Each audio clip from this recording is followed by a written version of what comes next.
بسم اللہ الرحمن الرحیم۔ السلام علیکم ورحمۃ اللہ۔ حضرت زید بن ارقم رضی اللہ تعالیٰ عنہ سے روایت ہے کہ صحابہ رضی اللہ تعالیٰ عنہم نے حضور نبی کریم صلی اللہ علیہ وآلہ وسلم سے عرض کیا کہ یہ قربانی کیا چیز ہے؟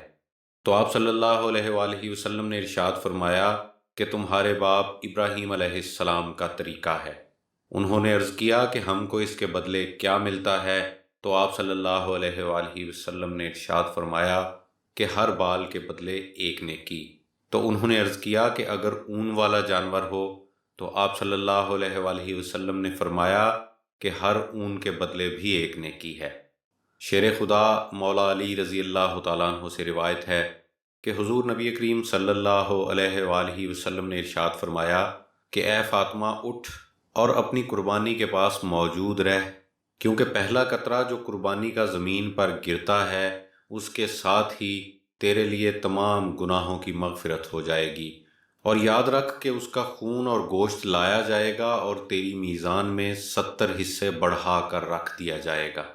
ابو سعید رضی اللہ تعالیٰ عنہ نے عرض کیا کہ اے اللہ کے رسول صلی اللہ علیہ وآلہ وسلم، یہ ثواب جو آپ نے ذکر فرمایا کیا صرف آپ کی آل کے لیے مخصوص ہے؟ کیونکہ وہ اس لائق بھی ہیں کہ کسی چیز کے ساتھ خاص کر دیے جائیں، یا آپ صلی اللہ علیہ وآلہ وسلم کی آل اور تمام مسلمانوں کے لیے بھی عام طور سے ہے؟ تو آپ صلی اللہ علیہ وآلہ وسلم نے ارشاد فرمایا کہ آل محمد صلی اللہ علیہ وآلہ وسلم کے لیے ایک طرح سے خاص بھی ہے اور سب مسلمانوں کے لیے عام طور پر بھی ہے۔ حضرت حسین بن علی رضی اللہ تعالیٰ عنہ سے روایت ہے کہ حضور نبی کریم صلی اللہ علیہ وآلہ وسلم نے ارشاد فرمایا کہ جو شخص اس طرح قربانی کرے کہ اس کا دل خوش ہو، اپنی قربانی میں ثواب کی نیت رکھتا ہو، وہ قربانی اس شخص کے لیے دوزخ سے آڑ ہو جائے گی۔ حضرت ابو ہریرہ رضی اللہ تعالیٰ عنہ سے روایت ہے کہ حضور نبی کریم صلی اللہ علیہ وآلہ وسلم نے ارشاد فرمایا کہ جو شخص قربانی کرنے کی گنجائش رکھے اور قربانی نہ کرے سو وہ ہماری عیدگاہ میں نہ آئے۔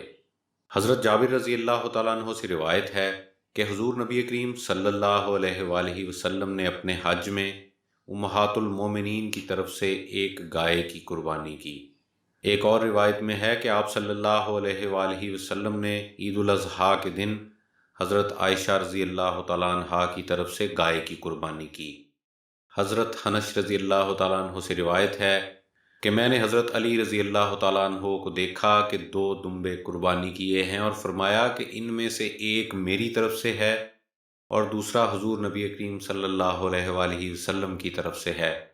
تو میں نے ان سے گفتگو کی تو انہوں نے فرمایا کہ حضور نبی کریم صلی اللہ علیہ وآلہ وسلم نے مجھے اس کا حکم دیا ہے اور میں اس کو کبھی نہیں چھوڑوں گا۔ حضرت ابو طلحہ رضی اللہ تعالیٰ عنہ سے روایت ہے کہ حضور نبی کریم صلی اللہ علیہ وآلہ وسلم نے ایک دمبا کی قربانی اپنی طرف سے کی اور دوسرے دمبا کے ذبح کے وقت فرمایا کہ یہ قربانی اس کی طرف سے ہے جو میری امت میں سے مجھ پر ایمان لایا اور جس نے میری تصدیق کی۔ سامعین خوش رہیں، ایک دوسرے کا خیال رکھیں۔ السلام علیکم ورحمۃ اللہ۔